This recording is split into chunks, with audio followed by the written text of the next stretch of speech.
British Prime Minister Theresa May has claimed credit for the defeat of the Daesh ISIL terrorists in Iraq and Syria during a Christmas address to UK troops at Royal Air Force Akrotiri military base in Cyprus, saying British forces played a major role in crushing the militants. She spoke to British troops on Friday while standing in front of a Typhoon warplane and boasting about her country's military success in Operation Shader as part of the so-called USILD coalition, supposedly formed to fight the foreign-backed terror group, which were originally trained by the US as well as its Western and regional allies in their bloody campaign to topple the Syrian government of President Bashar al-Assad. "Let's be clear just what a difference that has made," she said. Just 3 years ago, Daesh declared a caliphate in Iraq and Syria, a safe haven in which to carry out the most barbaric acts and in which to plot murder on our streets at home. But today, thanks in very large part to your efforts, the so-called caliphate has been crushed and no longer holds significant territory in Iraq and Syria.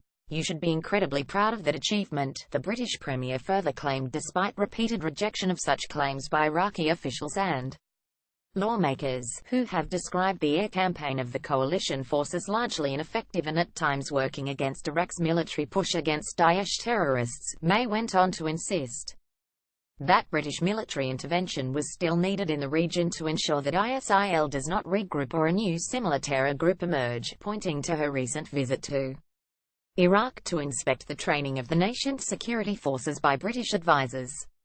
While we need to deal directly with the threat they still pose in the region, we also need to focus on training the Iraqi security forces to keep Daesh out, she emphasized. As conflicts and tensions fuel instability across the Middle East, it is not just the security of that region which is threatened, it is the whole international order on what global security and prosperity depends. She further proclaimed that Daesh terrorists would still seek new ungoverned spaces from which to plot and carry out attack. This is while Britain remains one of the leading suppliers of lethal weapons to Saudi Arabia and most other despotic Arab kingdoms in the Persian Gulf in their brutal military aggression against the impoverished country of Yemen, where civilian areas have been the leading targets. It is you, your professionalism, your courage and your sacrifices that give meaning to the pledges we make as a nation, May asserted.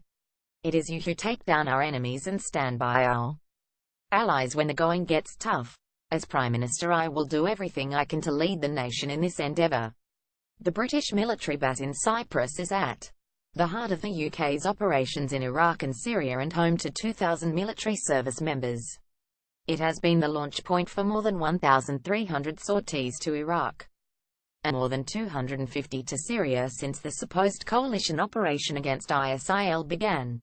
Last month, May paid a visit to Iraq and held talks with her Iraqi counterpart Haider al-Abadi to discuss British investments in the Arab nation among other issues. She pledged to provide £20 million $26.8 million in support of human rights, and another £30 million $40.32 million for stabilization efforts and reforms. We will continue to support Iraq as a partner in order to enforce security, building, and stability, as well as in training Iraqi forces and efforts to return the displaced, May pointed out.